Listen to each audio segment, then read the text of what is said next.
I must say, dear, the winter has hit me very hard. Oh, I know. It's really quite a stubborn one. Indeed, I swear I'll start rattling with all the things I have to take at my age. Yes, goodness. Give me a couple of examples. What are you having at the moment? Well, I've got this problem with my hip. Yes. I've started taking things I played for that, a bit of stretch out that way. Oh, well, my hips have been really killing me recently, so I've been having just a little dose of things I've watched has been really helping with that. Yes. I've actually found that my knees have been particularly difficult, especially in the cold and the wet. Oh, yes. Cold, not so bad. Wet, not so bad. Cold Put them and wet. together. Oh, my Oh, no. knees. I heard from a friend who does a lot of yoga that things I've listened to are actually rather good for fixing Oh, that. I've heard that. Yes. And then of course I'm taking skits for my blood. That's what I'm taking silly voices for, you see. Yes. I mean, at this rate, we'll probably just end up a couple of queer and pleasant strangers.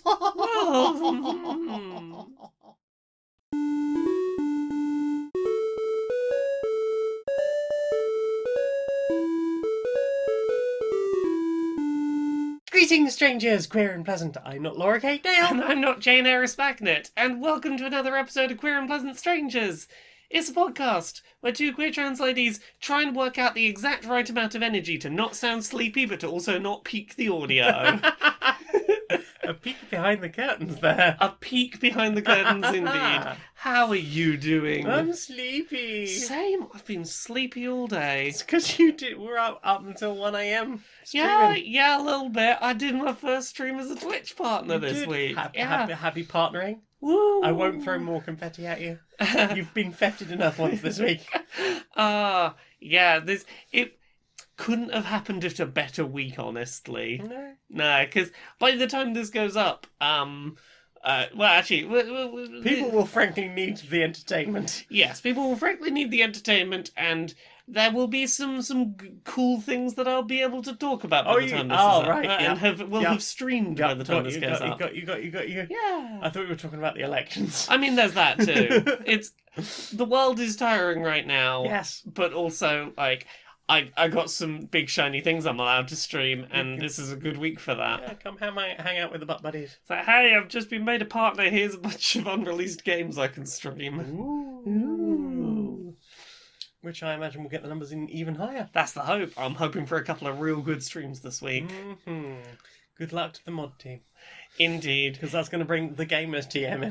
The gamers TM. It's fine. I've got auto mod on, and I'll just turn on subscribers only or followers only chat with like a 1 day delay if the worst happens. I'm going to have that in a tab ready to go, so I can be like, oh, you've not been following me for at least 24 hours. You don't get to chat. Bye-bye.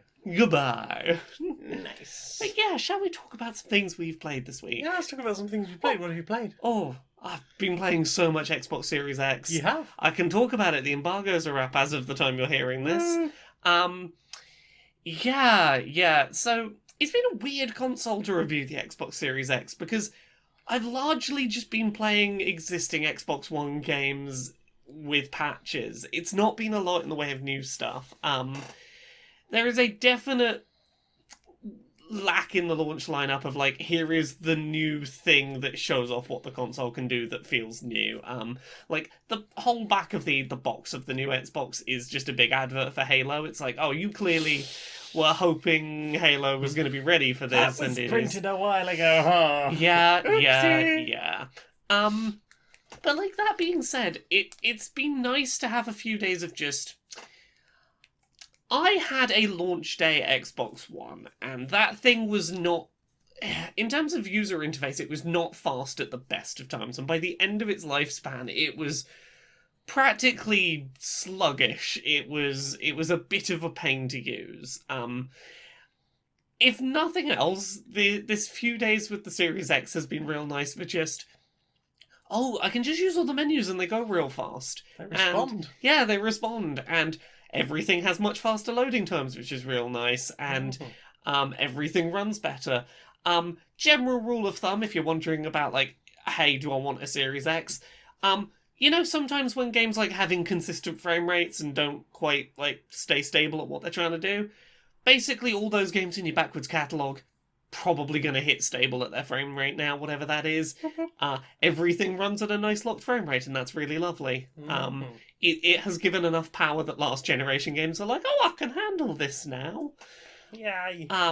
Played a lot of Forza Horizon 4, because honestly, that is like, if you're looking for something that looks and runs well on the Series X at launch that makes you go, I feel like I am playing a next-gen game, that's the game.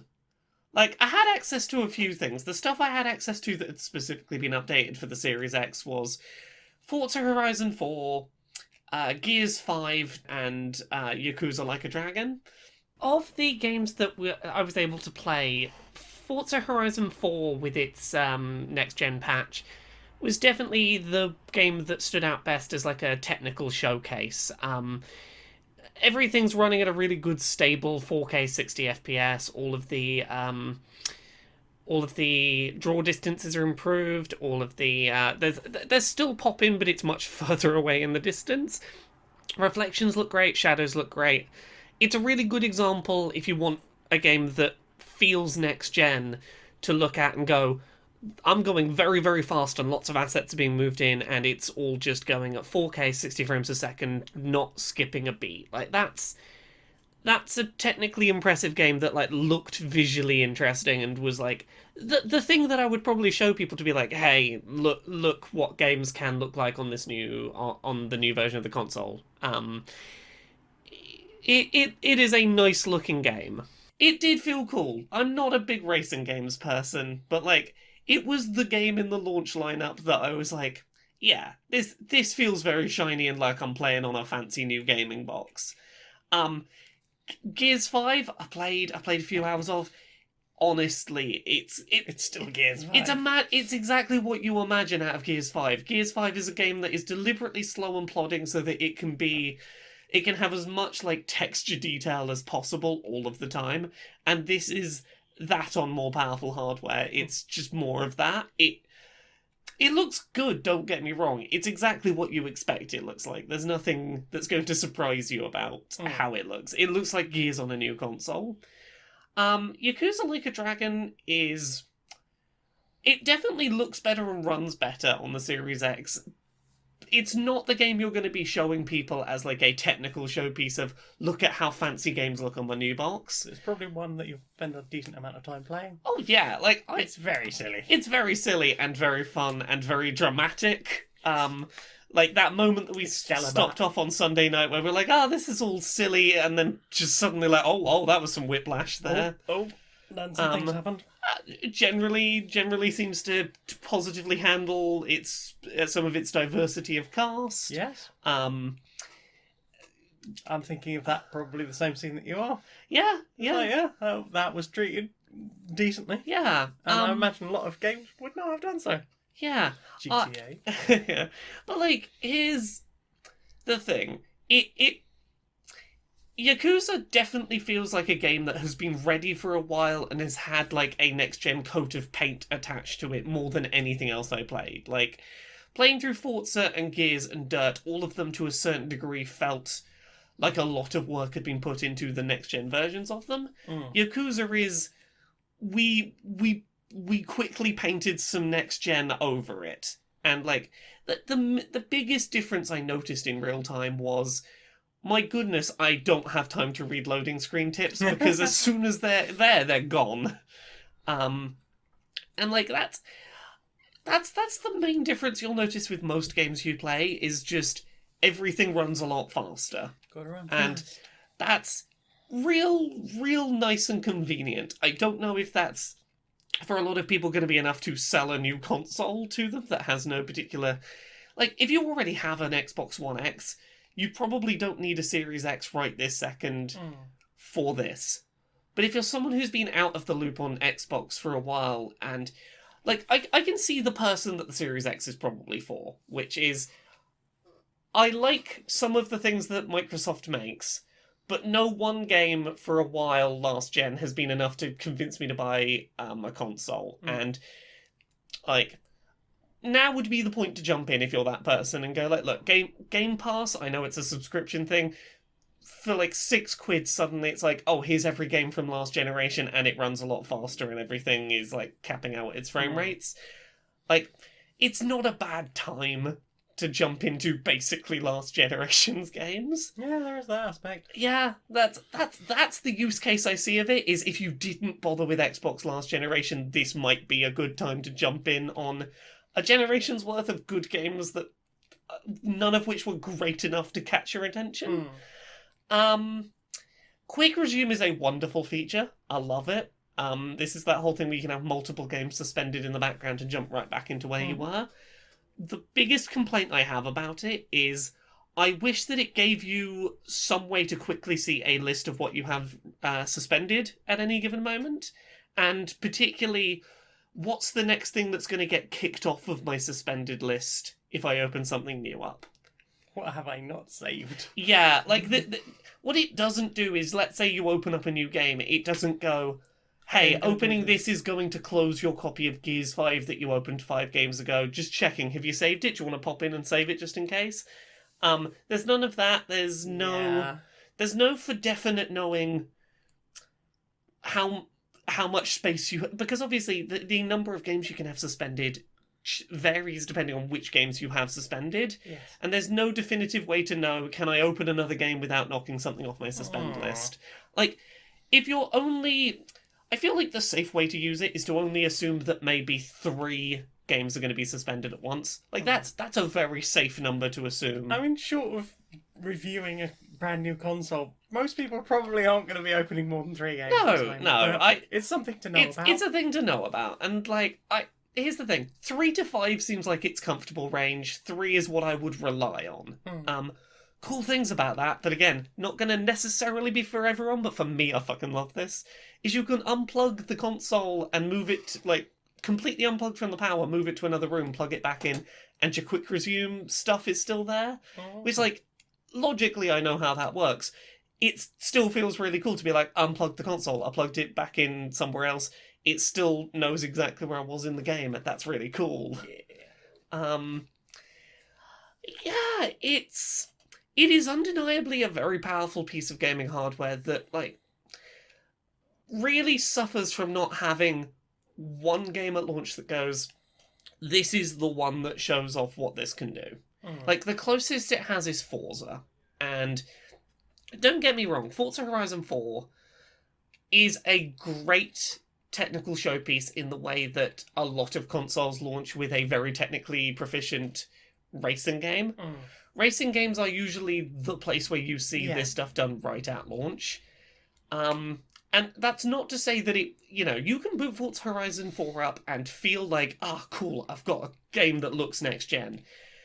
It's a shame that there's not any other variety of, like, that you've got Gears 5. Like, it feels like it's missing that something to point to, like maybe Halo. Yeah, like maybe Halo. It's missing the game that everyone's excited to pick up on day one. Yeah, you're going to be doing a lot of playing games that came out last gen or cross-generational titles that feel sort of pasted over the generation. There is no Fantavisional Zone of the Enders here. Yeah. So there's some games that I have not yet had access unlocked to that I was given codes for. Mainly Ubisoft third-party ones. Ubisoft, the company with years of abuse allegations that were covered up by upper management. But they were free keys, so that you can mention that in any form of indeed. Comment about those games. It means that as soon as the Xbox Series X version of Watch Dogs Legion goes up, I can do video coverage where I'm like, I got a review copy of this game. Here's my review. Ubisoft, stop being shits. Thanks, Ubisoft, for the code. How's the investigation going? Yeah. So, I have been told that apparently those games do a better job of technically seeming more next-gen in their... Where Yakuza feels like a last-gen game that was pasted up to next-gen, apparently from what I've heard, those are the opposite. Those feel like their past-generation ones suffered a bit as a result, and so that the next ones could be a little higher up. But I mean, yeah, I've been having fun. I can't tell you here's the game that makes this worth buying.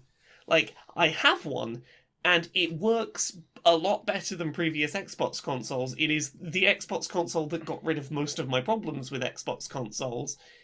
There's just not really anything new to play If on you've it. got spare cash Yeah, and you want to get a Game Pass, yeah. If you are someone who skipped out on last generation of Xbox and are like, you know what, I would like to be able to play some Forza and some Gears of War and some Halo and some stuff, and I want to play them with faster loading times. It's a good box that does it. if you have accidentally destroyed your current Xbox, Yeah. Like, this is it's a very good machine that I like. It's very right now it's got a limited audience. yes. For And that price anyway. yeah, because like it's the PS5, which is coming out a little after the Series X, has not a particularly much larger launch lineup, but it at least has something I can point to. I can go like, hey, there's Spider-Man, there's Demon Souls, there's Astro's Playroom, there's Sackboy. There's a few things that feel like, oh, there is stuff to check out. There is stuff that might be a system seller. Yes. But accessibility-wise, all of your peripherals and controllers and everything transfer over. That's great. There's no accessibility about that. Yes, up. It'll probably it will be up by the time this goes up. All of your system settings carry over. They basically didn't break it. They took all the accessibility stuff they've already done and just didn't break any of it. So yeah, that's that. What have you played this week? What have I played? Well, while you were playing lots and lots and lots and lots and lots and lots and lots of Xbox Playing Series like X, 2 straight days of Xbox. pretty much. I played a lot of Scythe and Scythe the Rise of Fenris expansion. Mm-hmm. So Scythe is a sort of a cross between an Ameritrash and a Euro game. So it's got some like head-to-head combat. It's got some sort of war gamey stuff, but it's also got area control and engine building and resource management. It's a beautifully constructed game. Like, you've got the player boards which like define your faction, and then like so you can randomly distribute those at the beginning of the game. Then you've got the production boards which will, again, completely mess about with your strategy, because obviously you've got a point where you start on the board based on your faction. Then you've got this other board that will go, you need a certain amount of resources to do these kinds of action. And if you're not near those resources, this might take a little while to really build up to. It's a really interestingly made game. It's got a good solo, which is nice. Yeah. Like we've played this with like our local friends. Yeah.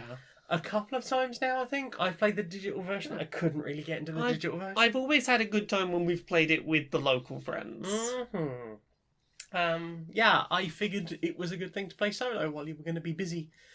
So the company that made it also made the Automa system for viticulture, and apparently it takes a lot from that. So apparently there is some crossover between the manufacture of wine and the conquering of fantasy Europe. Ah. Well, I mean, you might be conquering fantasy Europe regions that cultivate wine. I guess so. Yeah, but so basically Scythe is set after the Great War, except it's a Great War where there was this factory churning out mechs that was meaning that the war was much, much, much more devastating, and that when the war came to an end, people were like, you know what, let's just probably dial it back a bit. But Scythe itself is like, hey, things are starting to bubble back up again.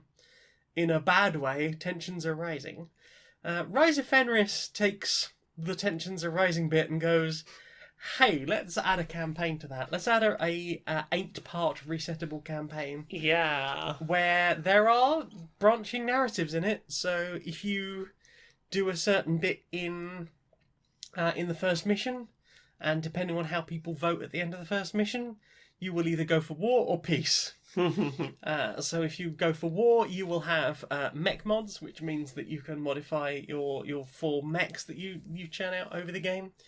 and they will be more powerful in different ways, or they will do slightly different things based on what modifications you've given them. Or if you've gone for peace, you can have industrial modifications. So things like you can have like a free action on your board, just using this token, and you flip it over once you've used, and at the end of the game, you draw out of a bag of the types of mods, and I think you draw 2 each or 3 if you're the winner of the game, and then you can pay up to $50 each. Weird that it's dollars in a European-based game. But yeah, and you can basically buy mods that will go further into the campaign with you. And the Automa has like a set list of things. Like, it will remove some of the cards that make the game a bit easier. Yeah. Meaning that potentially you'll shuffle more, but potentially you'll have a lot more difficulty overall throughout the game. I'm really fascinated to see where it goes with it, because, I'm having a lot of fun. I'm about 4 chapters in, just had a huge reveal, got to open a big box. Ooh. I remember this box. I was very excited. There was cool stuff in the box. There was cool stuff in the box. So this is the 3rd Scythe expansion. I do not have 1 and 2. Yeah. I'd like to get them eventually. Yeah. But, like, the first one is just 2 extra factions. There are already spaces for them on the board. It feels a bit weird that they aren't in the base game. In the base game. I get it. Like, it's already a 1 to 5 player game. They don't even want it necessarily to be a 7 player game, but there are potentially 7 factions. Yeah. And I suspect there will be more in other expansions. Yes. Of the trilogy. Then you've got the Wind Gambit expansion, which is all airships, which adds a whole extra mechanic. And then there's, like, in that also is included a whole thing about changing ways you can win the game. Because usually you will through actions like building all 4 mechs, or building all 4 of your buildings on various tiles, or doing upgrades on your board so that things cost less and you get more out of doing certain actions. Like, you earn stars through doing that, and once the 6th star, someone has placed their 6th star, that is the end of the game. And then you tot up the score based on like where people are, what kind of resources they have. There's something else and I can't remember what it is. How popular they are. Calculates certain things as well. So yeah, like that is usually how the game ends. But there are things in Wind Gambit that do things like once somebody's placed their 5th star, you have like 2 actions, and then the factory's going to explode. Oh. So everybody wants to try and move all of their things into the or as close to the factory as possible. Because when it explodes, for every one of your units that gets blasted back to your home base, you get 1 popularity, which pushes you massively up the track and potentially could mean that you're going to get a bunch more points at the end of the game. Things like that. Just a way to modify the game. Modifiers, yeah. But yeah, like the Rise of Fenris, which is the 3rd expansion, the only one I have, you just get this nice spiral-bound book, which makes it really easy to just go, okay, this is everything I need to set up on this side, and then when I get to the end of it, I flip it over, and there's like how I wrap this game up. Hey. There are spoilers on the punch board, but you can largely avoid them because they're like properly laid out. There was quite a nice thing. They were like, hey, we've hidden something in the box somewhere. Go look for it now. Don't open any of the boxes, like the boxes within the box, but there's something in the box you don't know about. It did a cool, sneaky thing. It did a cool, sneaky thing that I was really happy about. And the fact that the whole thing's resettable. Yeah. Like, yes, you will know what's going to happen potentially, depending on what your decisions are, but like overall, like the fact that you can go, I can play through this whole thing again and have all these changes and these I things won't. go If we eventually do it together, I won't know what's going on, so there'll be surprises for and me. I will not use that against you. There isn't really any way, because you're still basically playing Scythe, but Yeah. Scythe where potentially you've bought special things for your mech. Yeah. Or, because basically, like, the scoring at the end of the game is you are given money based on these things, and whoever's got the most money is the winner. Yeah. So at the end of each like game within the campaign, you note down how much money you've got. Yeah. And that is added to your overall wealth, which you don't get to spend within the next game, but you can spend on upgrades. Yeah. And, like, single-use perks as well. So throughout the game, you can use up to 7 perks. They cost $15 each. That's money that you could be spending on mods, but how badly do you really need to start with 3 extra coins or a little bit of extra popularity or something? Yeah. It's really fun so far. I'm glad. What about you? I want to talk a little bit more in depth about one of those Series X games that we sort of glossed over. I want to talk just a little bit more about Yakuza Like a Dragon. For anyone who's not played a Yakuza game before, they are typically sort of big, sprawling, open-world RPGs. The combat is usually like action brawling. You do your sort of, all your combos to do lots of attacks. This is that, but with a turn-based battle system instead. A lot of the Yakuza games up until this point have all been about a singular protagonist. I think there have been 6 previously games. This is, I believe, the first one in quite a while to be like, here's just a brand new protagonist and new story. It is very much a place to jump into Yakuza if you've been wanting to check the series out and have not done so before. Short version, you play as someone who was a bit of a shitty kid and ended up idolizing the local small faction of the Yakuza because one of them fucking saved your ass one time when they really didn't have to. And you end up, I'll take the fall for you, and they don't reciprocate, and now, you gotta go on a big mission. It is the Yakuza games are bigger, they're always bigger than I think they are, because apparently they're like 40-plus hour games, like, they're pretty... That makes sense. Yeah, they're like 40, 50 hour, like, just to do the linear story. I really like the cast in this one so far. Our protagonist, his whole defining trait is, I play Dragon Quest games. I want to be a hero like the heroes in Dragon Quest.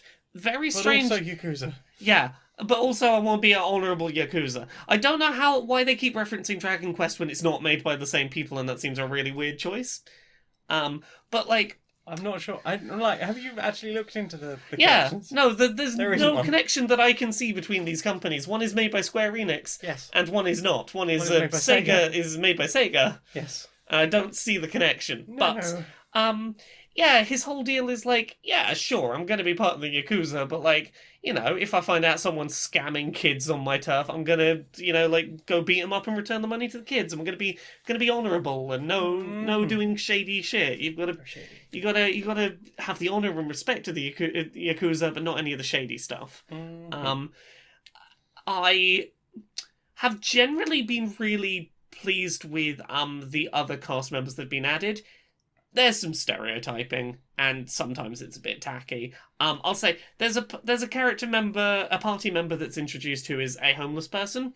All of the conversations that you have with him are really well handled about like the realities of how people get into homelessness, and that it's not just as easy as just go get a job, says person who's only been homeless for 5 minutes, and that's all great. What's not necessarily so great is like, I'm gonna...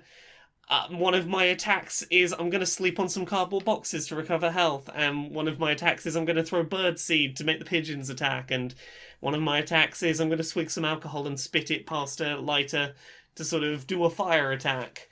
It's a little bit tropey. They feel more like circus skills. Yeah, it's a little bit like, these are the attacks a homeless person would have, which can be a bit like...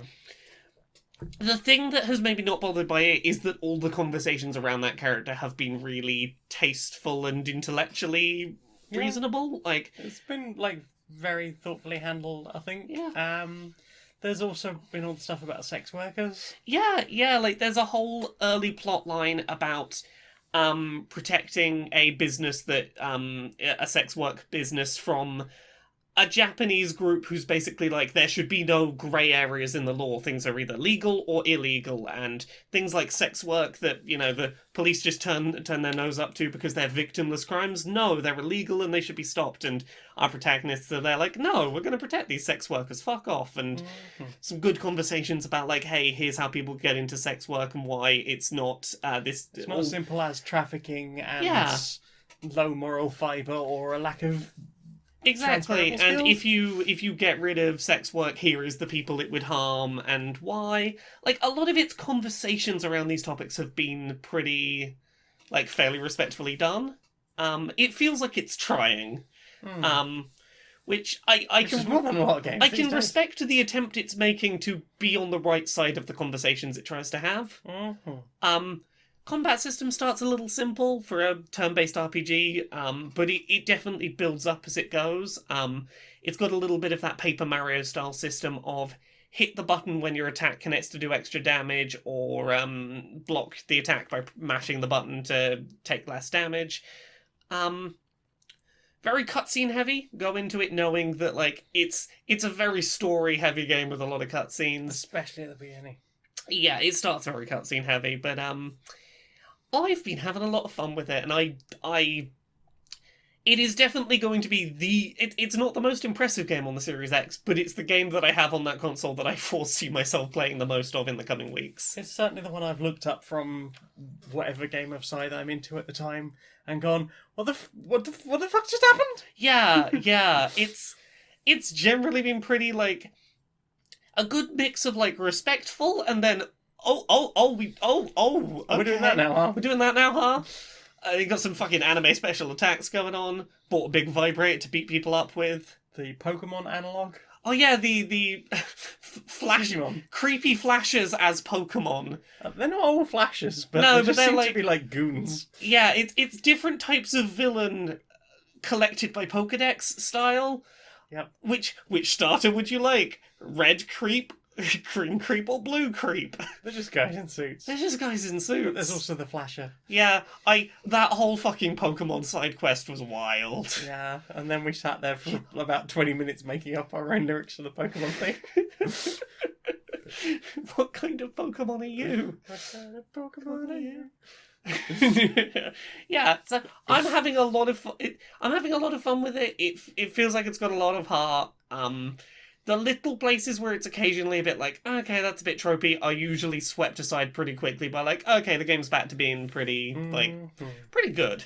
And it does a few things in places where it's like we're gonna pose quite a difficult thing, like quite a big concept. I don't really want to go into specifics or spoilers yet, but like, what were you, like 10 hours into it by that point? Yeah. And just like, here is a huge thing, and you can think about it one way or you can think about it another way. Yeah, it is a thing a lot of people have questions about. Yeah, we had quite a plot thread going on. We did. That we had a lot of back and forth of this could go either way, and Is this a good thing? Is this a bad thing? Is this something that people have consented to or not? yeah, And also, is everyone else consenting to this? yeah, it's the further I get into it, the more I'm really buying into the way it's telling its story. Yeah, Because your main character certainly has his own set of morals. he very much does. He's very clearly trying to be a good person, and I think largely I can understand his reasoning for the things he does. Yeah, he wants to be a good person, but also has this whole idolizing the Yakuza thing going on. That means that there are many grey areas in the way he deals with He things. idolizes like brotherhood and loyalty, and occasionally violence is needed for the greater good. Mm-hmm. But he's a very everyone in the main cast is very likable. Yeah. Yeah. What about you? What else have you been playing this week? I played some more Spirit Island. Yeah. I played through, I think, the last two games, like solo games on a single board on my own, with the basic starter spirits. And I did not really get on too well with the last two spirits I played. Mm-hmm. Struggled a bit there. Then I decided to play through like a couple of two-hander games. First one I got absolutely wiped quite early on as well. Second one, I took some thoughts about. I watched a couple of YouTube videos. I considered some thoughts about how I would do things slightly differently, or how I should be improving my strategy. Played a two-hand game, one with a high complexity spirit, one with a low complexity spirit. And yeah, I won that game pretty concisely. Yay! So yeah, I'm excited to play more of that and try out more of the spirits. Nice. which is good because there's an expansion pack coming soon, and I'm excited to see what more complexity they could add. Yeah. What about you? Not much else. It's just been a week of Xbox. Xbox. It's just been a week of let's play a lot of Xbox and see whether it looks shinier or not. We did play some more Pandemic Legacy Season 0. Oh, we did. And we can't talk much about it because of the nature of Legacy games, but... It's good. It's good. We had our first mixed success. We did. We had our first, we completed one objective but not both. And Yeah, so that's a new mechanic for this one. Previously it's been, you've lost a month or you've won a month. yeah. This is the first time you've gone, oh, you completed a mission. Well, Yeah. that's fine. Off you go. Off you go. Yeah, you don't get to retry the month and try and do, but no, you did one. You did one, so you get to move on with the game, but also you do get your funding level increased. Yes. So you'll have a slightly easier time the next month, but additionally, like, the mission you didn't complete... Might Well, have like, some long-term yeah, negative consequences. After the one that we got a mixed success on, we got asked a question by the game that we didn't definitively know the answer to. Yes. And it seems like the objective we didn't complete might have had the answer to the thing that we then got We asked. just took a stab in the dark and hoped for We it, really. made an educated guess. We had Yes. some bits of information with which to make educated guesses Yes. on. And we made the guess that made the most sense with what we knew. But it definitely felt like, oh, if we'd completed that objective, we probably would know what this was. Yeah. And that's probably going to come back to bite us in the arse if we've guessed wrong later.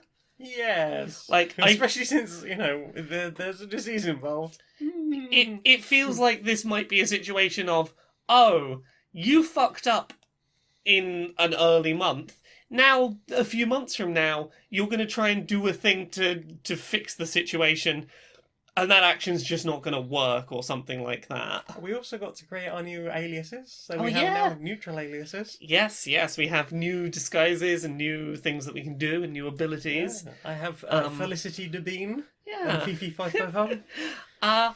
I'll say this. I think I can say this much about the aliases system.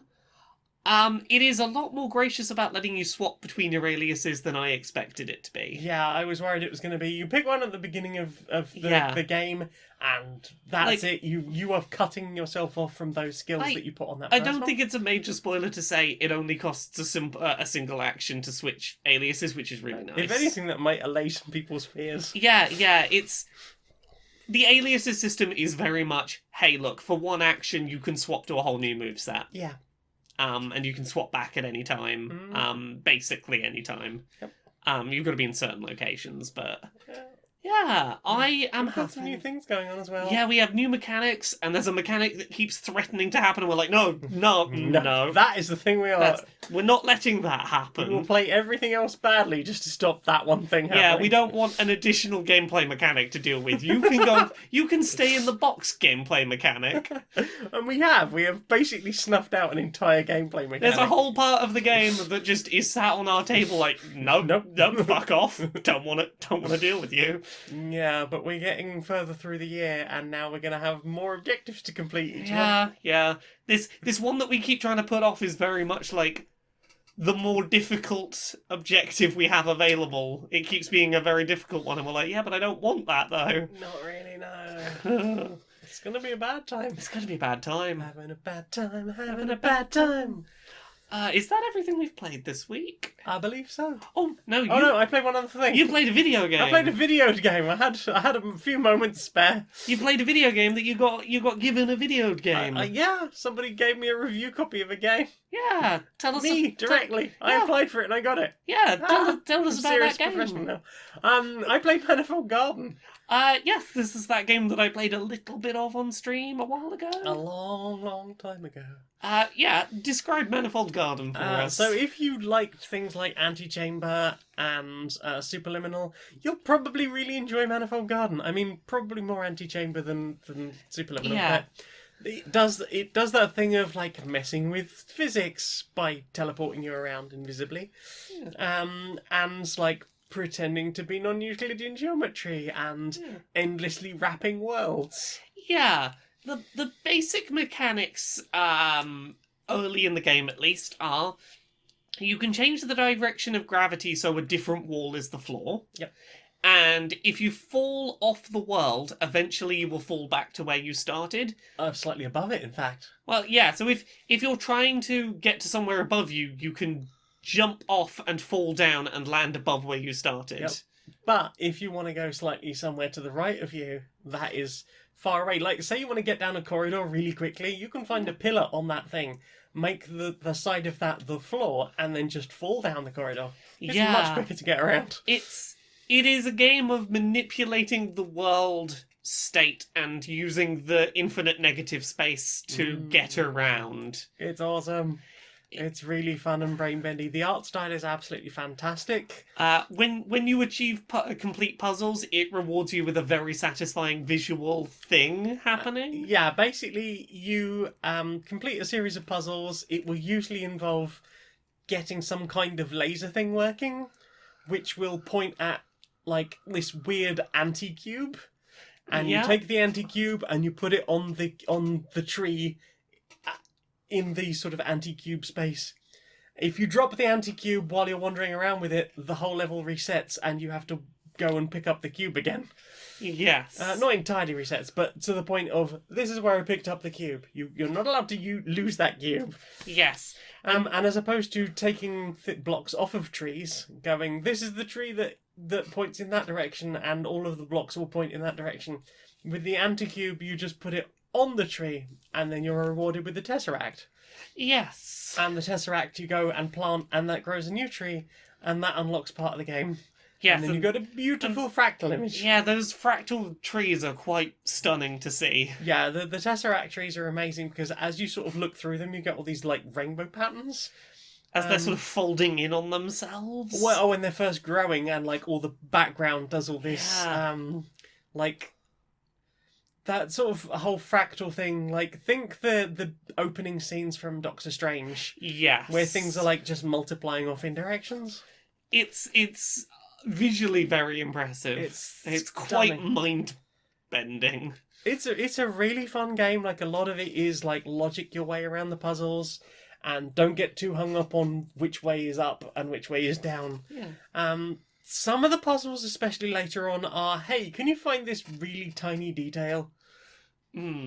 Like, you've done all this thing, now go and find a really tiny detail. Or, have you worked out that perhaps you need to do something again that you've already done but backwards?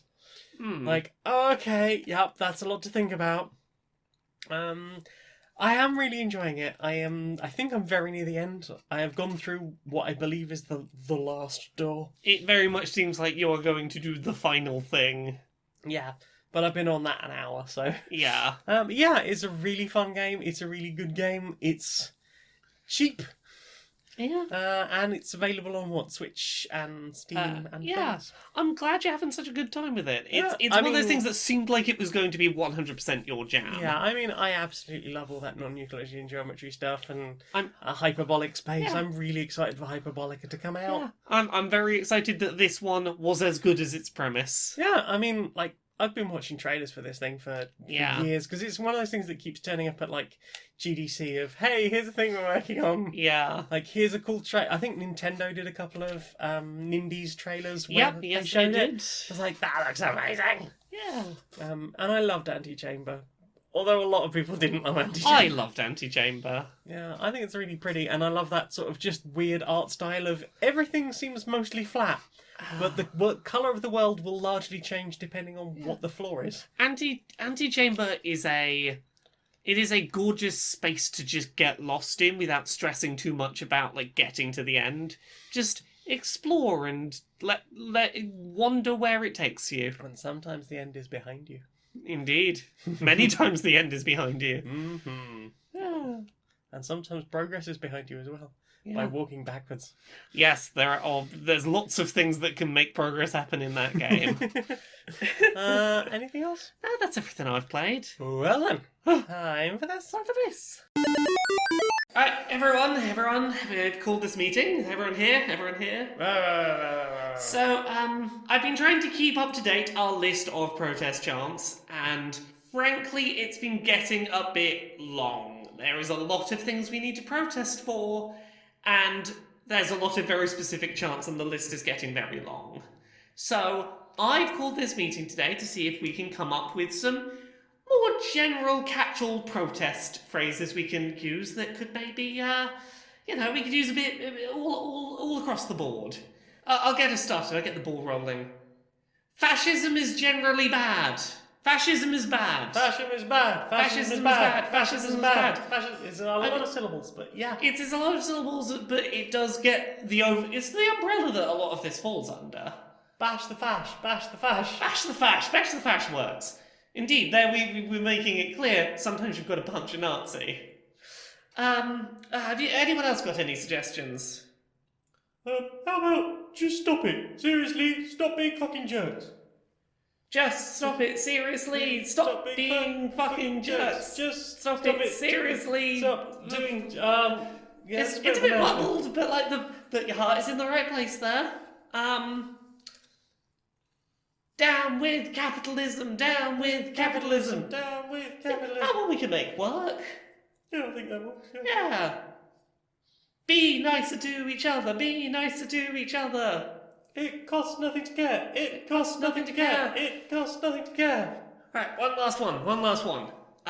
Stop being fucking twats. Stop being fucking twats. Stop being fucking twats.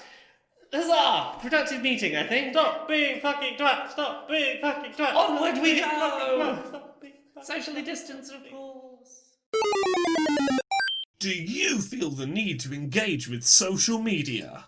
Uh-huh. But do you dread inevitably seeing the horrors of the outside world? Oh, yeah. Then try the Brosocial Network. What's it about? It's a social networking feed that only contains guys being supportive bros to each other. Dude.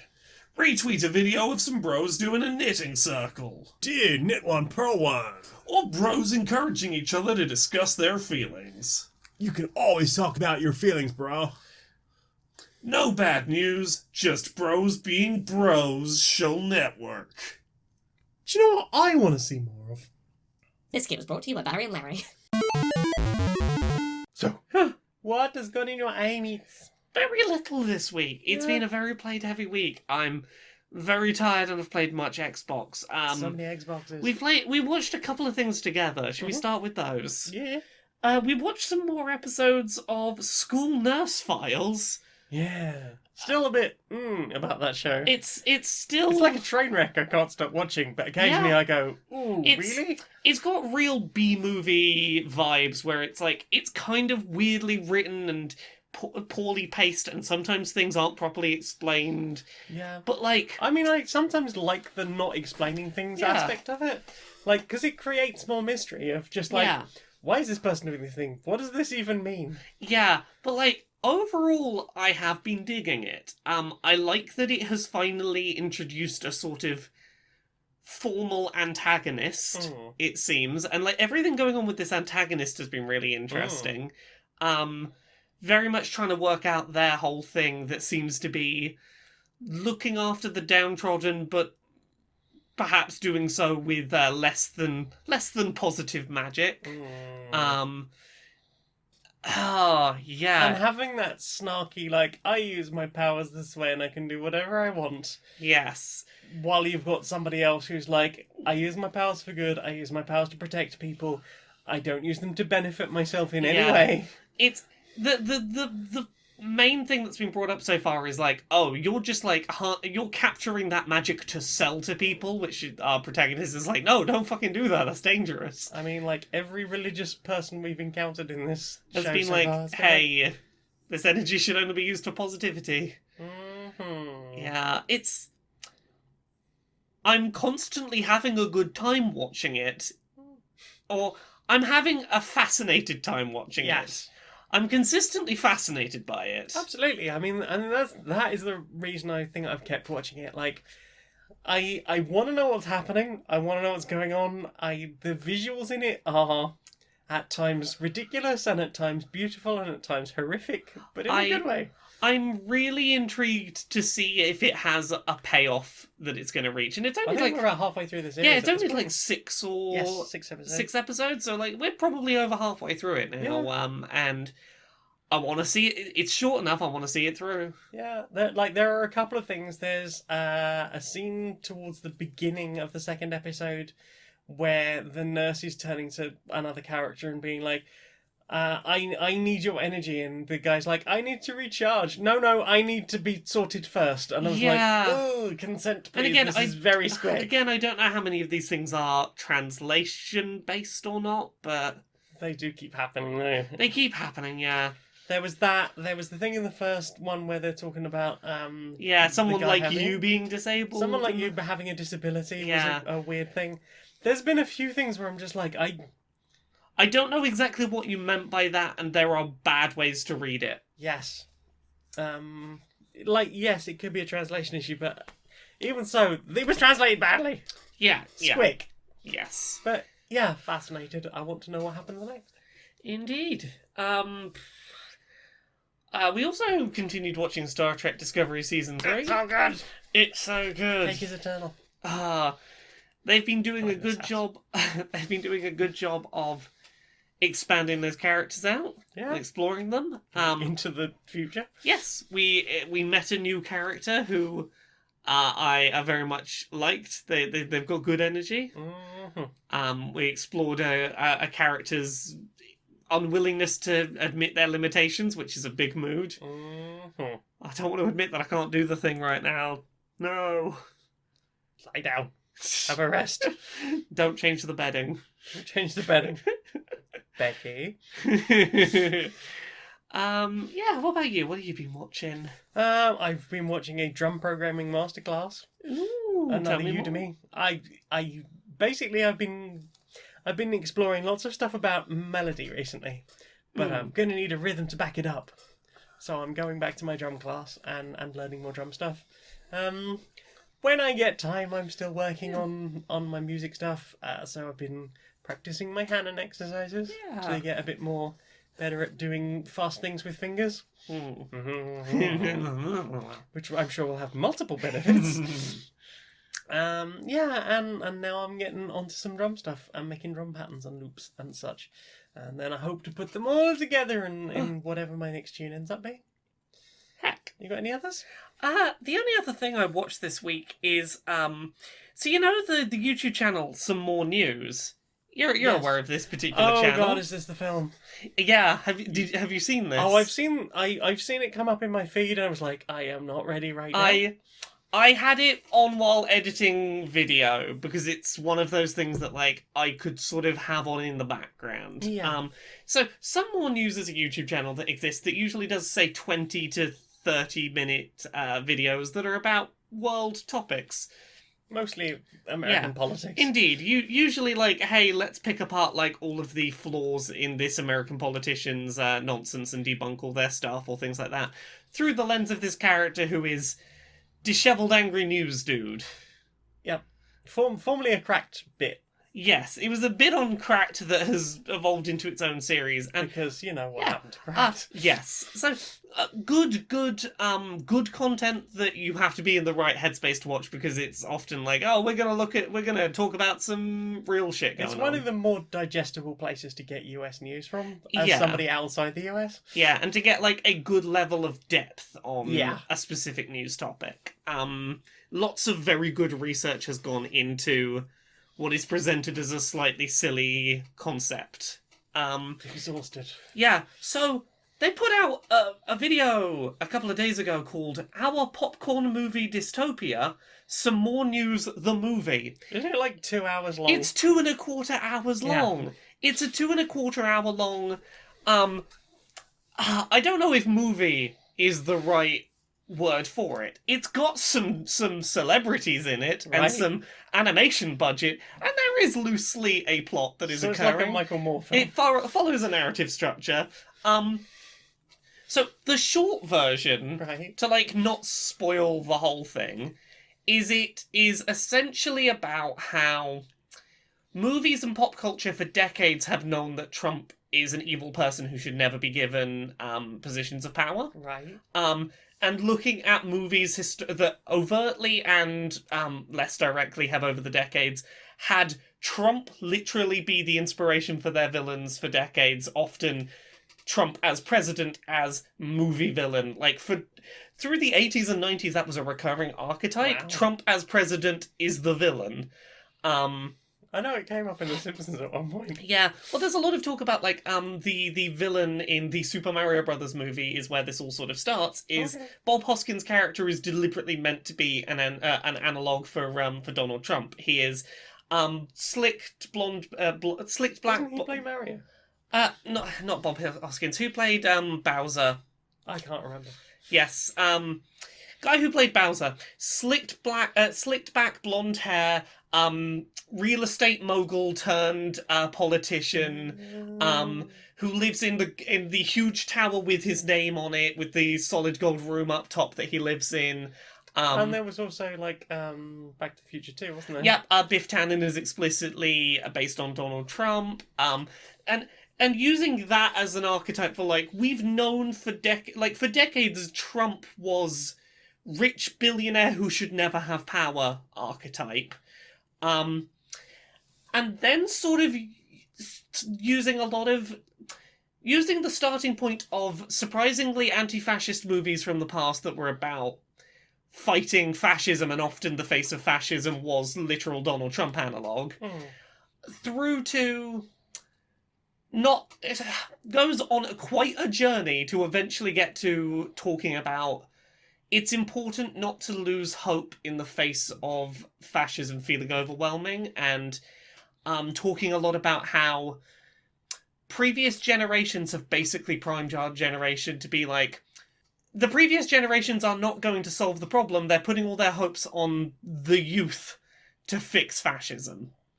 And how movies demonstrate this sort of shift in cultural attitudes towards, don't worry, the end is inevitable, but the children will fix it, probably. Is this why there's always, like, a child it's hero? Yeah, it talks about the shift towards, like, child hero-based dystopian fiction. Your Hunger Games and your Maze Runners. And... It's this really interesting 2-hour look at, like, from the 80s through to now, how movies have treated overcoming fascism and who the analogues for fascism were, and where the world needs to go to get through this. Okay. It's fascinating. Oh, I definitely want to watch it. Yeah, I just didn't think I would be in the right place for it right now. Yeah, it's that wrapped up in a weird time travel plot with Macaulay Culkin and I completely forget her name, the girl who played Matilda. Mara Wilson. Yeah, Mara Wilson, and a bunch of other weird cameos and some special effects budget. Awesome. It is a 2-hour journey that is well worth going on if you've got the mental space for a 2-hour. Spoons for it. It is 2 hours of just looking at media and how it envisioned the 2020s as a fascist dystopia and what we can learn from that. There's a lot of movies that are set in the 2020s where basically Donald Trump is the fascist overlord. That's a surprisingly common thing from the 80s. Yeah, I have spent quite a lot of this conversation just imagining someone deep faking Donald Trump into Back to the Future 2. I mean, if it hasn't happened already, it probably should. It probably should. So that was a thing. That was a thing that I watched, and then had no energy to watch anything else afterwards. I can imagine. So that's what you'll watch then. Yeah, I had that on one screen while I was like exporting video files, and that was that. I will quickly go through my last two then. I watched The Making of Monkey Island 30th anniversary documentary, which was on the on a retro tip YouTube channel. It's an hour and a half documentary, hour and 22 minutes, a documentary about the original Monkey Island and like how all the graphics for that happened and how Lucasfilm Games became LucasArts and like all of their work on mostly point and click stuff and how that all loops back to the just the number of people that were involved in Monkey Island, not many. Yeah. And like how that influenced sort of other games going forward. Yeah. I'm just a huge Monkey Island fan, so Monkey Island's great. it was great. Monkey Island 2 was one of the first games I ever completed. Yay. Yay! And the other thing I watched was a 3-part documentary series called How Dance Music Conquered the World. Yeah. Originally a BBC documentary, it is available in its entirety on YouTube, so you don't have to pay a license fee. Don't pay a license fee; they're horribly transphobic. Oh yeah, that they are. Yeah. Yeah. So, it's just about like how the 4x4 beat started and how that led into disco and how disco led into Chicago house music, and like then how things came over to the UK and the rave scene sort of was born, and warehouse raves and all of that stuff, and then like DJs from guys who just spin records or people who just spin records, mostly guys back in the day, to superstar DJs, and then like DJ. here we go. They do make that reference. And then like sort of more down to earth DJs now. Like DJs who they're well known and apparently they can put a really good show together, but they are not the kind of people that are packing like sports stadiums around the world. Yeah. With like a billion people just to have like a really disconnected night. Yeah. Like, I mean, I've only been to like small ravey type parties. One's in Yeah. like officially in a legally rented warehouse, Yes. as opposed to an illegal warehouse party, because I just would be too fucking nervous. Oh god, no one wants to have their good time interrupted by cops showing up. So many of my friends love a warehouse rave. I can't imagine letting myself relax enough to have a good time if there's the threat of cops might show up. It's not even the cops. It's like, oh yeah, gangsters heard about this and they decided that they were just going to take over the fucking night. So now I might get stabbed. Yeah. Like, yeah. Or there'll be no toilets. Or I can't put anything down even for a second because... Yeah. Fuck knows. Not my scene. Not my cup of tea. Not my energy. I know people who love a warehouse rave. Can't stand the thought. I've never been to one. Just don't think I'd be comfortable. Doesn't seem like my jam. I barely feel comfortable going to regular raves. Yeah. But there are some people who go, it's not a rave unless you're going to a underground warehouse somewhere. Blah, blah, blah. But like the birth of that scene, talking about like there was a room somewhere just like off the South Bank in London. They had a strobe light and a fog machine, and they spun house records, and that was it. To hey, here is the guy who designed it like the 4-way tweeter, so that you could have an entire room full of people, and they would all be able to get an interesting experience. To DJs who knew how to work that equipment, had worked with the people who built it, and could then do like panning around the entire room. So they could like just make the room move with whatever records they were spinning in like unique and interesting ways. It's a fascinating documentary from like the way music was chopped up to the instruments and equipment they made. Just like interviews with the people, because it's weird to think that like people. Oh yeah, I'm the guy that invented the basic 4x4 break from disco music. That they're still alive and kicking and relatively young. Yeah. Or just look it. But like, yeah, like there's a lot of people in that whole scene. And then like, I think like the last episode is talking about like how Armin van Buuren went from packing massive stadiums to going, I'm kind of bored of this because everyone expects me to do the same thing all the time. And I've never had time for a family or proper relationships. I've just travelled around the world. And Tiesto as well. Yeah. Was another one, which is like, oh wow, did huge big things, destroyed my life. Wow. But like have managed to come back from that by doing my own thing rather than doing what people wanted me to do all the time. Yeah.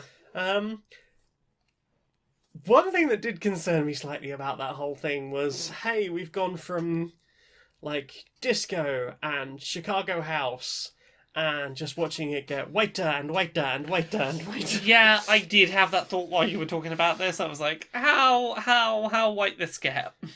like almost as soon as it gets to the UK, it gets very, very white. Yeah. And like, there's interviews in the first one where they're talking about like they didn't know or care who we were. Yeah. That we were the people who'd invented this music. They just wanted to have a good time, and they were having a good time. It was last year around the fact that ecstasy had started booming at this time. You don't say that ecstasy might have had a role on the rave scene. There's quite a fun scene where they're talking about so we'd been to the UK like at this point in time, and we went to people, and people weren't really dancing. They were doing that sort of awkward shuffle. And we came back 8 months later, did a completely different festival, and there were people like throwing shapes, pissing sweat, eyes rolling. It was just like, and they were like, "What changed?" And they flipped to somebody else, and they're like, "Well, I don't know what we're supposed to say." Well, I mean, it was ecstasy, wasn't it? I mean, you cannot deny that's what kicked off the rave scene. That is certainly what made a big change in how well it was accepted over here. Yeah. But like all the guys that created it were like, you know, they were very happy to hear us play. They loved all our music. They wanted to buy our records. And they loved us in a way that like New York and Chicago audiences didn't have that same energy to them. But then like coming back years later and finding that now like there's a bunch of guys in London who want to make their own versions of this, and like the various like equipment, like there's a whole thing about the Roland TR-808, which is, you know, the AR-8 area. Yeah. And then like the 303 and the invention of acid house. And various other like genres from that. It's a fascinating documentary. Go watch it. It's free. Heck. Thanks, YouTube. Maybe I will when I'm not in new console review season. Well, if you want something slightly lighter than watching the new More News video. I mean, that would be lighter, certainly. Right. Watch people have a good time and listen to some great disco music. And house music. I don't know why I thought it was a good idea. It's just like, apparently this is where I'm at. Let's click it, let's go. I can't doom scroll right now. How can I get Twitter into my head? I mean, that's been... Anything that hasn't been video games this week has been, like, the doom scroll equivalent, or trying to go the complete opposite direction, which you're going to hear about in the listen section. Ooh.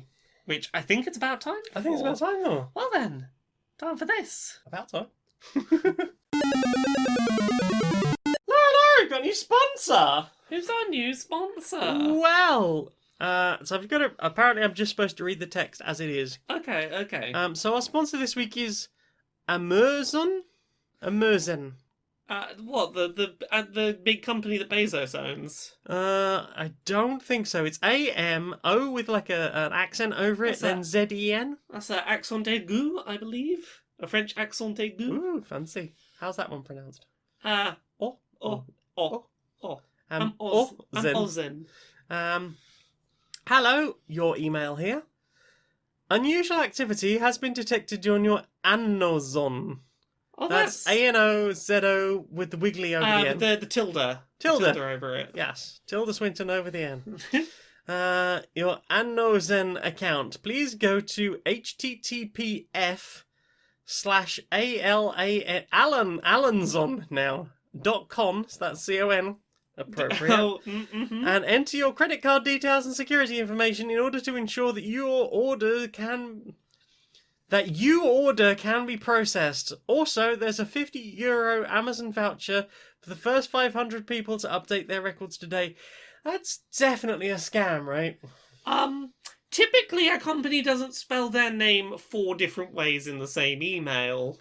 They definitely spelled it Amazon when they were talking about the voucher, though. Yeah, we'll give you an Amazon voucher. None of what we are is Amazon. Yes. Yeah, don't. Oof. Yeah, don't. See, it's fine. I don't need to take this week's sponsor because I keep seeing all these Facebook ads of how they're just going to put £700 in my PayPal account. So I think I'll be alright. I don't need to risk this clear scam. Yeah, you're good to miss... I mean, they've paid us, so... Oh. Thank you, Amazon. Oh, they've credited us with some Allanzon vouchers. Oh, do we have to fill out a survey to get them? Let's just scrap this one. Inside the boardroom of Electronic Actor Softworks. Hi. So, how's business going? Pretty good. Everyone is ready for the next generation console launches, and I have just got us a deal that should keep the Empire out of here for a long time. Oh, tell me more. Like, does he have a car? Tell me more. Yeah, so we have partnered with Mighty Soft. They got the new whole Oh, yeah, console yeah. thing. They're trying to sell their new consoles. Yeah, the that new they egg thing, yeah. Yeah, except, like, I've been hearing no one's really gonna buy them because they haven't got, like, a game to bring out with it or Yeah, anything. their big game got canceled, well, put back for a few months, so now the whole launch has been kind of a write-off. But the people down in R&D, i.e. myself, Yeah. have come up with an ingenious way to help us. More people will buy our next-gen versions of our games, and more people will have to buy the new console. Well, I mean, it works. If it's gonna sell more versions of the next-gen version of the games, that's a win for us, because that's free. Well, it had to be a win for That's us. free additional money. Right. Exactly. So, people buy our latest game. Right. It's the end of the console generation. They know it's going to be pushing their system a little bit hard. Yeah. We're completely bricking their consoles. Our game, badly optimized. What? Accidentally or deliberately? I mean, are you asking from a legal standpoint or from an executive standpoint? I mean, off the record, how much of a pat on the back am I giving you? I am a fucking genius. So yeah, we're just completely bricking their consoles. And then they're going to be like, well, it's the end of the generation. I might as well buy the new one. And I want to play that game. And it is on the new console. So we have tied the knot with Mighty Soft.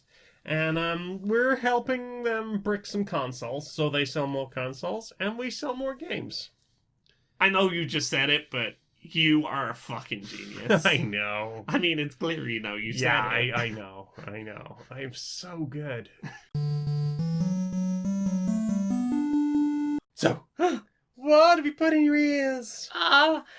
This is the complete opposite to my watched week, where I watched Yay. a 2-hour media critique of movies about fascism. I basically just went back and did some comfort listening, because this has been a roller coaster of a week. It's been very tiring and very emotionally a lot. I went back and listened to a bunch of old episodes of The Empty Bowl, which is a podcast I talk about every now and then. It's a serial podcast. It's a serial ASMR podcast. Yeah, it's just, hey, we're going to talk very calmly and gently about cereal over some crashing wave sounds. It's just very calm, and I've said this before, I don't care about cereal very much. It's just nice, calm, enthused lads talking about a thing they care about, that if I mentally tune out for a bit, I'm not going to feel like I need to rewind and go back and listen, because I'm like, it's fine, I'm not going to be able to get that cereal. It doesn't matter. yeah, it's just comforting voices being enthused about a thing they like, and sometimes that's just all you need in your ears. Just something that doesn't hurt your brain. Yeah, and other than that, It might hurt the roof of your mouth. Yeah. Other than that, it's been music that I can just mentally tune out and not pay attention to. Yeah. I've stumbled down a YouTube recommended hole, which is... God. No. Oh, okay. Of YouTube videos of just, like, chill Nintendo music, but they keep being titled things like Nintendo music to just sort of stop having thoughts to. Yeah, I've seen a couple of those popping up recently. Yeah. There's the Yoshi one and the Kirby one. Both Yeah. of which have turned up on mine, and apparently your timeline as well. Yeah, like, music to mildly dissociate to, but is Nintendo. Yeah. And Oh, there was that nice one of Pokemon spooky music as well. Yeah, until the Apart screen from the got all video. flashing, and I was like, oh, don't like that. Lovely Pokemon music. Lovely Yeah. scoops. I've been down a rabbit hole of just Nintendo music that's just kind of just gently floats you along. You've been floating on a cloud and you don't have to think too Some much. chill background, not too energetic, just sort of Yeah. atmospheric lo-fi Nintendo I beats. needed something that wasn't 2 days of video games or the video equivalent of doom scrolling. I needed something that wasn't that. I haven't had the brain space for any new music, honestly, this week. that's fine. I went through my Discover Weekly on Spotify and was like, do not have the energy for any of these to have opinions about them. Is gonna be... I'm behind on some podcasts. I'm not going to catch up on them. I'm going to listen to a serial podcast and a bunch of Nintendo music. What about you? I mean, there's a lot of music in that How Dance Music Conquer the World video. Yeah. And then I went and listened to some of the tracks from that video. Got S Express, a theme to S Express, All Aboard the Night Train, 4 o'clock in the morning. Classic dance tunes from back in the day. Back in day. Back in the day. That's most of it. I also listened to there's a new Oscar Schuster album out. Ooh. I've talked about them before. They make lots of weird, plinky, found sound type music. So lots of music boxes and sort of old pianos. Real lo-fi vibes of just typewriters and things very often. This is specifically... well, the new album is called October Night Games. It's the soundtrack to October Night Games. I don't know what that is. I'm guessing it's a game. It's got a horror theme. Yeah, it's short-ish, loopable tracks of slightly, almost like Danny Elfman doing Tim Burton music. Okay. But in that unique Oscar Schuster style of like lots of like slightly detuned pianos and music boxes. It's a good album. Check it out. Yeah. It's available on Bandcamp. Ooh. And that's all I've listened to this week. Well then, time for this. Right. Bring in the next one. What's the charges? This one was begging for money outside of a chip shop just in town. You stand here formally accused of begging for money. How do you plead? Guilty? Then you shall be taken from this place to another place, where I think we'll probably get you a shower, some clothes, a basic income, and a home. Next! Gabble. Right, Honor, this one was engaged in questionable street-based sex work. And how do you plead? Guilty? Right, was this of your own accord that you were doing this work? Yes, it was. Right, then perhaps would it be helpful to you if we got you involved in some kind of commune group where you could each look after each other as part of that? Or would you prefer to continue working alone? I mean, that would be helpful. Okay, well, we can certainly put you in contact with someone. A universal income, don't worry. Don't feel like you have to be working all the time or worrying about health benefits, anything like that. Off you go. Gabble. Next! This one was underage in the streets during school hours. And how do you plead? Guilty. Right, is something wrong at home, or... I mean, things are a bit rough right now. Is it a money issue? Should we need to talk to a parent or a guardian? Yeah. All of the above? All of the above. Okay, so we'll put you in touch with someone who will listen to you, actually to your needs, and make sure those are listened to. And a basic income. And perhaps we can get you... Is school not working for you? Is there an issue with school there? Struggling a bit. Okay, well, we'll see about getting you some extra help with that, so that you can learn as you find works for you, and that we can maybe help out your family in any way that's necessary. Next one. Gabble.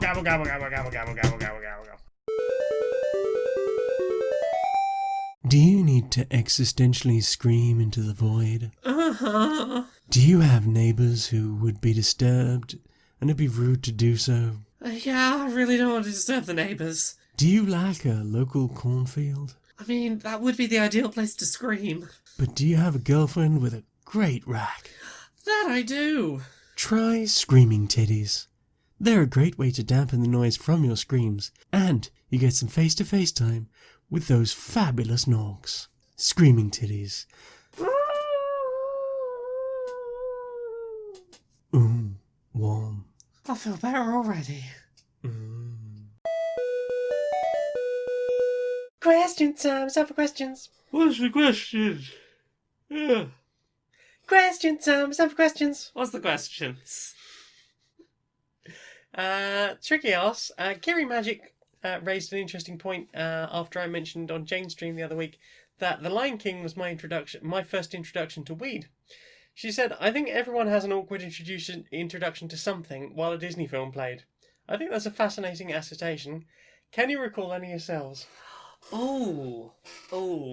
Do you have one? I don't think so. Like, I've watched various family members' relationships fall apart while watching Disney films. I suppose so. I awkwardly had to have a conversation with one of my siblings about my being trans and about their opinion on that while fucking Frozen was playing on the TV in the living room. That was a bit weird. Take your bigotry and let it go. I think it was Frozen. It was that era of Disney film was on, and I'm having an awkward conversation about like, hey, so you're married to someone that doesn't necessarily believe I should have rights? That's not great. We We made it bleak. Sorry. Alice the Gayest Dungeon Owl, still an awesome name, asks, do you enjoy bath bombs? Oh, I love a good bath bomb. I love a good bath bomb. They're effervescent, and that gives me an excuse You are the effervescent Laura Cake. It gives me an excuse to use the word effervescent. That's usually one that Jim uses for you. It's such a good word, effervescent. Effervescent. It fizzes and it makes nice smells, and then my skin feels. Sometimes there's a duck inside. Oh yeah, occasionally there's a duck inside. But it's just my skin feels all soft and the colours in the water. It's a nice excuse to just luxuriate in a nice bath for a while. I enjoy them. I have to have decompressed enough that I can actually enjoy the bath in the first place. Yeah. I have to be in the mood for a relaxed bath. Yeah. Otherwise, it's just a bath. Yeah. I have to have turned the boiler up so that the water is extra hot. Yeah. And so that if I top up, it will warm up quickly rather than me needing to leave the tap on for a while. Yes, that is a big part of it. It needs to stay at a good hot temperature if it's going to be one of those. You can't let it get lukewarm. Oh yeah. I like the shiny ones. Yeah. I like sort of squidging them slightly between my toes and feeling them effervesce. Yeah, I enjoy a bath bomb, but I get them very, very rarely. Yeah, it's been a while, but I enjoy them when I have them. Well, we'll see what ends up being on special offer in Superdrug. Because that's usually when we got them. I think that's when we got them last year. I got like 9 bath bombs that we shared. Oh, they've occasionally got some really nice smelling blueberry ones that are real nice. I was in there the other day and they had run out of blueberry ones. Otherwise, I was planning to get you one. Well, we'll have to check in there before or after everything locks down. We'll let you know how that went. Callum Turner, hi Callum, asks, is there a job/process that you have learned about that fascinates you but you have no interest in pursuing? I went down a YouTube hole of live music lighting director videos. That sounds amazing. Looks really interesting, but I know I'm not cut out for the pressure of a live show. I've done lighting for live shows, not particularly high intensity. Like theatre ones, not stadium shows. Not stadium shows, like local pantomime lighting with different lighting setups and everything. But I've done lighting desks before. Like I've never sort of looked seriously into lighting, but like I've sometimes at a rave sort of like been a bit too fucked to dance and sort of like sidled up to whoever's running the booth and gone, that's fascinating, there's like a whole thing on like a tablet that controls all of the lighting in here. Yeah. There was one pantomime once where I was running both the lighting and sound desks. The sound desk, I had like a screen and I had everything queued up in order. I just had to make sure I was like watching out for my cues in the script and starting things on time. The lighting involved more like queue up the next set of like sliders in the right place and then hit a button to make it switch from its current setup to the new like sliders you changed. Yeah, so I would have to look at my notes and be like, these ones at these numbers, these ones at these numbers, and when this word in the script comes up, then I hit the button and it'll switch to that, and then I start setting the next set of sliders. That sounds cool. Yeah. I think one of the coolest lighting desks I ever saw, there's a club in central London in Vauxhall, in fact, called the Lightbox. It's in the arches, like underneath the railway. Yeah. So it's got that low ceiling arched over the top, and because of that, they can't have like proper lighting rigs in there. So there's several hundred individual LEDs, evenly Yeah. spaced across, like, all over the ceiling and most of the way down the walls. Ooh. And it is all run off this one desk, and they can just, like, put a GIF in there, like, put a bitmap image in there, and it'll just, like, flash that, scroll that across the whole ceiling. It's fascinating to watch. It's a really interesting club to dance in, because Yeah. it's simultaneously very bright and weirdly dark. Oh, okay. So on LEDs. the actual question, which was about like jobs that you find weirdly fascinating but could never that do, I have a sort of connected one. In theatre stuff, stage management. Mhm. I could never do it, but I always find stage management a really fascinating job because it's basically just Organisation. it's organization like you're managing like a fucking real-time strategy game. It's you've like you in theory know like it's really easy to win this RTS. You just got to send that team to that place, that place, and if we get everything where it should be, everything moves fine. And then something crops up unexpectedly, and you're like, oh shit, what NPCs have I got spare that I can send to fix that problem? And Sheep number 2 is under attack. how quick can we get that fixed and get the person back to where they need to be for their next queue? Yeah. Who's got time? Like, okay, who's got the longest window of time before they got to do something? We'll get them to be on the fixing problem. wow. Like, I find stage management fascinating from just like a logistical people managing perspective.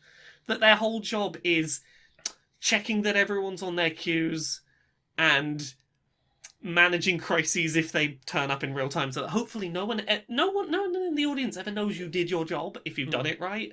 And that's I find that interesting as hell. I've got a couple game dev. Yeah. Like, I have made small games before. I've made text adventures. Nobody played my text adventure. It was a very good text adventure. I've made text adventures. I've made back in the days of Click and Play, I made tons of random little games that ended up not being quite so little because I just tweaked them and added random stuff and sound effects and my own graphics and whatever else until they got ridiculously large and just spanned multiple different genres. A mess of a game, you'll probably call them. But yeah, like there was the year I spent making that adventure map in Minecraft. That was almost no reward. There was the year I spent making the text adventure that was like just so much stress for like so little outcome from that. That I was just like, no, I do not have a heart for game dev.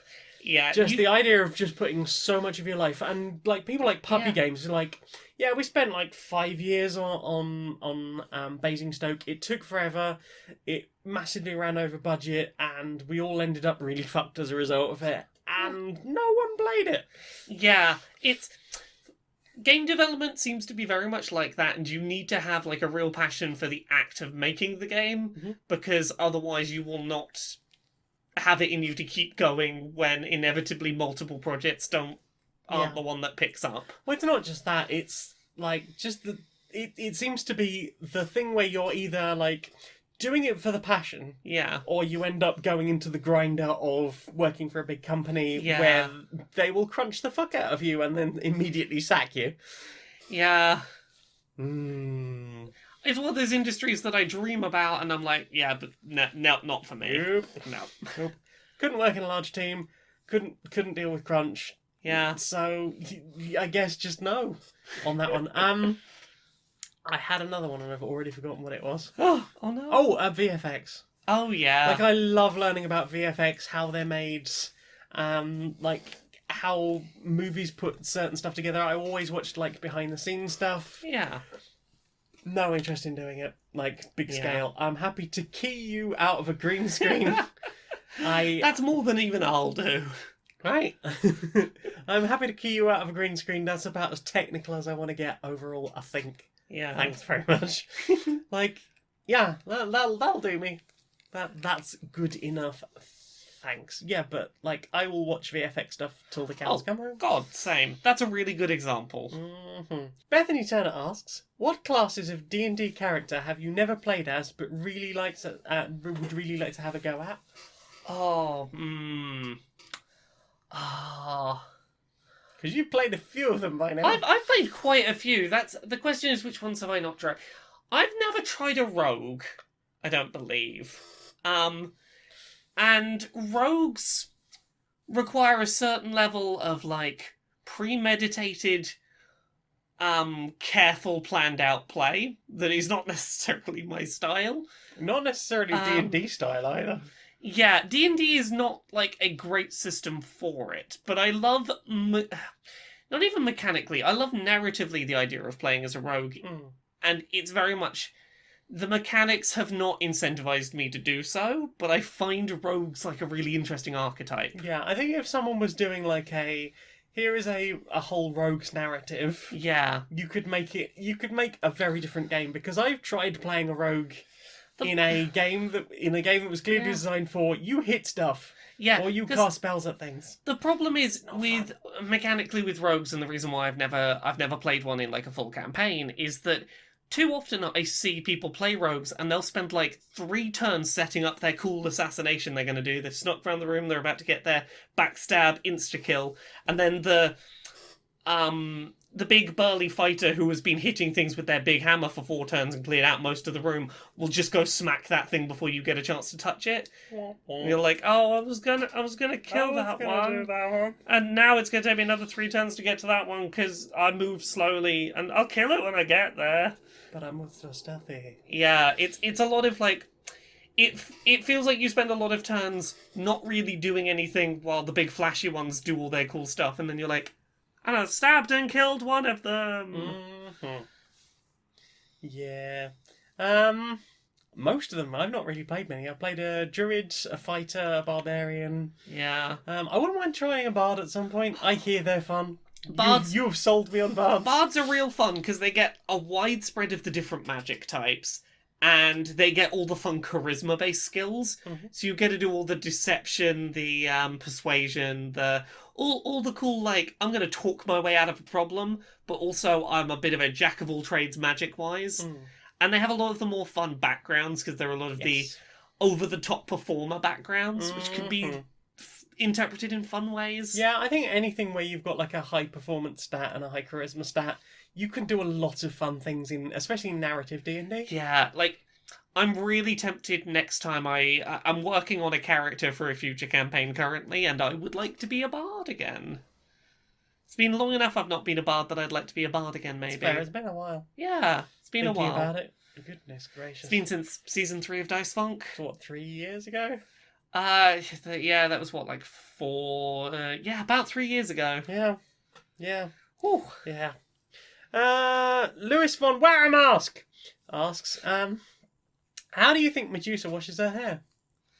I mean, I don't know much about reptile care, but like a sand bath or something, and then shed? I think she would lay her head down near like a bucket of water and let the snakes do the thing that snakes do, where they sort of noodle along the edge, sort of in and out of the water themselves. She just let her hair do its own playing around in the water. I don't think that's necessarily them washing, though, is it? I don't really understand how reptiles I don't know work. how snake do. I don't know how snake do. How snake do?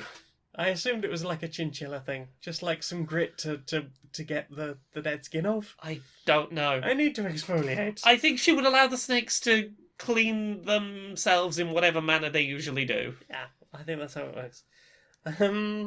All cops are bastards. Indeed. Emphasis on the all. With an adorable kitty picture. Look at the kitty. Oh, that's a good kitty. That's a good kitty. I hope that is your kitty and that you love them very much and that they love you too. Oh. And that they do good pets. They ask favourite cookies. Favourite cookies? Peanut butter heroin. Peanut butter heroin. I mean, it's hard to say no to that. Peanut butter heroin. Do you want to explain to anyone who's listening to this and doesn't know what those are? Okay, so 100 grams of flour, 75 grams of margarine, 75 grams of peanut butter, 50 grams of dark brown sugar, 50 grams of white sugar, although I never usually bother with that. And then you can add oats to taste and almond essence to taste or vanilla essence to taste. And dollop some dark chocolate on the top, Dollop maybe. some dark chocolate onto top to make some nice chocolate chips. And cook them for about 15 to 20 minutes, depending on how big you make them cookies. Yeah. And then they're just really damn have good. them just like soft just out the like Soft, just out of the oven, warm. Maybe with some ice cream. Fuck it. Oh, yeah. Oh, Peanut butter heroin. They're called peanut butter heroin because they're very Moorish. they are very Moorish. I have managed to make entire trays of that vanish without noticing. Yeah, where did they go? Who knows? I mean, the fact that I am quite capable of tuning shit out, like, Yeah. without realising anyway. Like, when I was living on my own, there were times when I would bake a tray of cookies, Yep. sit down, like, doom scroll or start playing a game or watching some YouTube and doing something else and be like, what happened to all the fucking cookies? I mean, yes, I definitely ate those cookies because there's no one else here. But where the fuck did they go? Where the fuck did they go?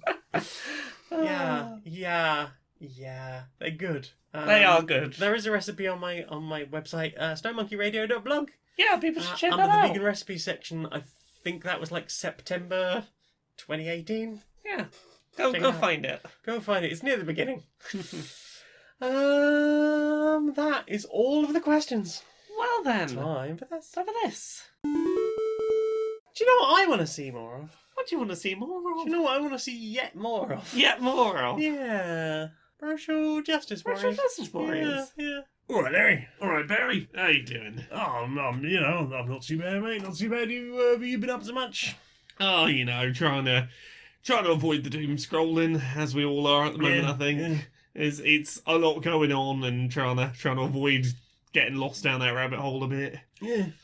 I've been thinking about the fact that it's during world events which occur on a terrifyingly frequent basis these days, it'd be real easy to get doom scrolly, just eternally refreshing social media feeds. Well, I mean, it feels irresponsible not to be paying attention to everything that's going on in the world, and we are at this.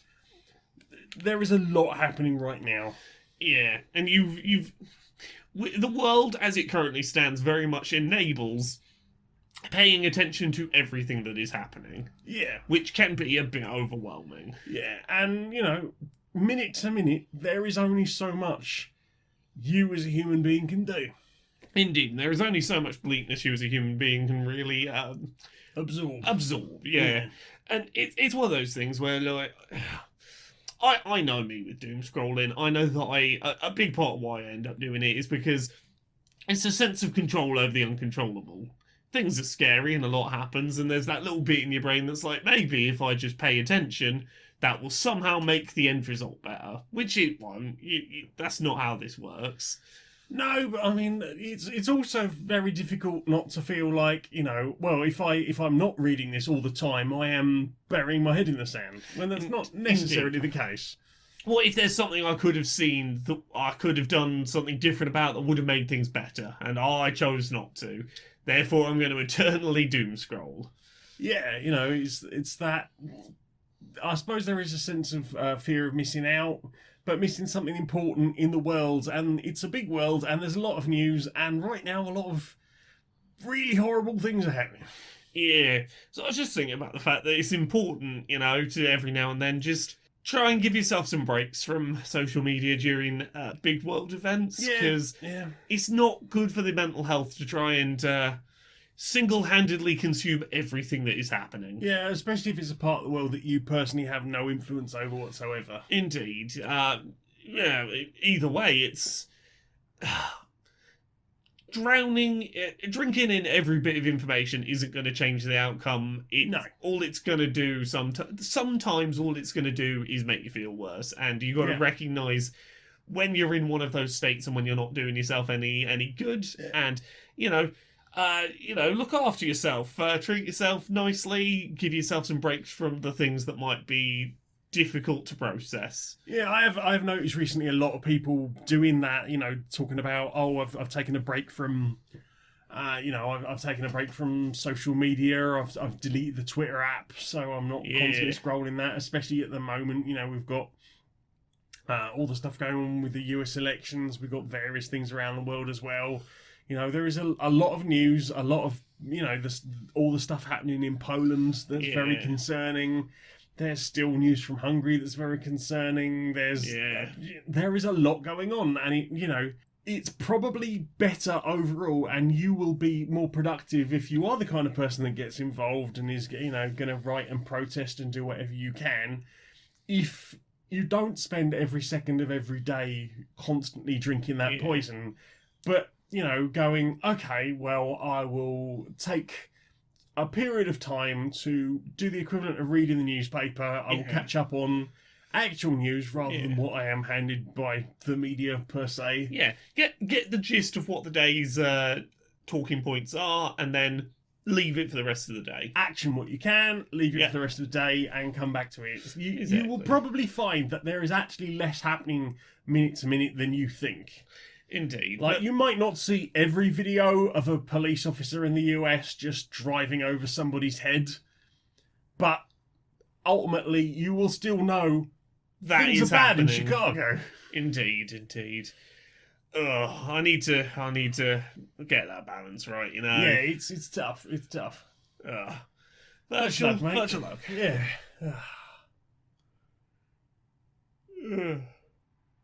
Oh, yeah, me too, mate. It's been a long one. I could do with a bit of a lie there. Yeah. Right. Well, I think I'll head off for a nap, mate. Yeah, I might do the same. Nice. So, Laura, Yes? will you sing us out, please, darling? With all of your things that you do. You've jumped ahead. I know I'm bad at this. So, Laura, Yeah. where can we find you on the internet? Is a better question. You can find me at Laura K. Buzz in all the places. Twitter, Twitch, YouTube, Patreon. That's the one that pays the bills. As little as $1 a month allows me to keep doing this full time as a job. LauraKBuzz.com. Everything I post ends up there, be it written articles, freelance features, videos, podcasts, all that sort of thing. I'm now partnered on Twitch. I stream on Twitch Mondays, Wednesdays, and Fridays at 10 p.m. UK, 5 p.m. Eastern, 2 p.m. Pacific. That means I'm meta-mod with Twitch. Yes, Becky made this joke as well. I know, and I thought it deserved more appreciation. It's great. I can say this. By the time you hear this, if you're hearing the early upload that goes up on that'll be going up on Thursday, People who Patreon support me for $10 a month. indeed, people should do that. We'll get to where they can do that again in a second. I will be streaming. I'll be streaming Xbox Series X stuff and answering questions on Thursday on stream. Before Jane does her stream, and then I'm gonna be streaming next gen things over the coming weeks, and I will say more as things approach, as varying deadlines happen. Other than that, there's accessibility. It's on YouTube every Friday, except that schedule's kind of gone out the window during console launch season. But every Friday, I do videos about accessibility and representation in the games industry. That's at youtube.com/LauraKBuzz. They've been going up at a weird schedule recently because of embargoes. But Luckily, I finished them in good time. Fun. But the episode about the Xbox Series X, like plugged in and how accessible it is as an overall device, is up now. As is some gameplay videos of the Series X that are in 4K, and my overall review of the system, which has some 4K gameplay in it. Other than that, there's books.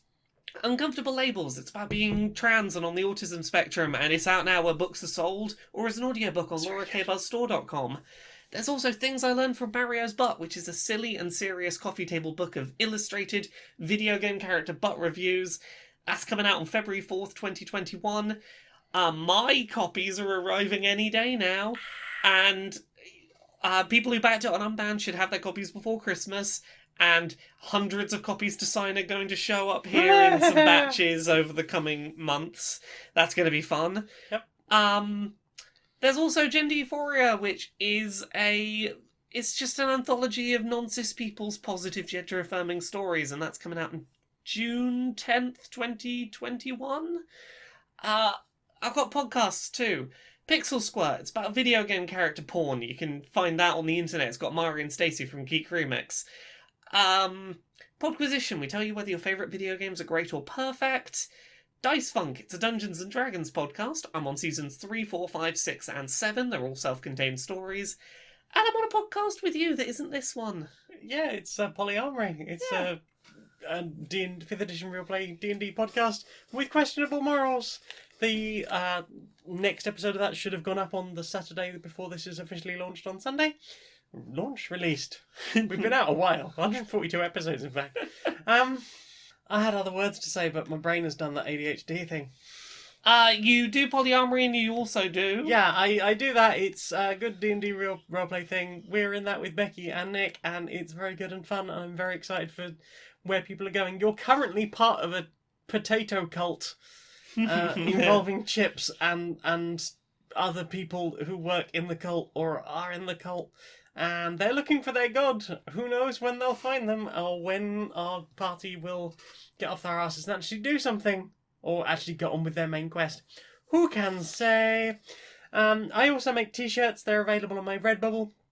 I've got a SoundCloud. I've got 2 SoundClouds now. I've got one where you might be listening to this, and I have another one for Bedroom Programmer, which is where I am making music. It's not very good music yet, but I'm hoping to get better. I'm really enjoying that music. I I think it's good music. I am learning. That's the important thing. I put up a lot of my learning stuff recently, so loops from when I was learning how to do video game music. You can check that out if you want. It's Bedroom Programmer on SoundCloud. Other things. I've got a Patreon. For as little as $1 a month, you can help me justify a 75-hour work week. For $10 a month, you can get early access to Queer and Pleasant Strangers, usually on a Wednesday, sometimes on a Thursday if there's an embargo. But always before Sunday. Always before everyone else. That's patreon.com/stonedmonkeyradio. I stream on Twitch on Thursday nights about 7:30 to 8 o'clock UK times. That's when I'll start, not the entire length of the stream. All of my links can be found at streamerlinks.com/Janiac. That's JANEIAC. Laura, sing us out, please, darling. Until next time, be a stranger.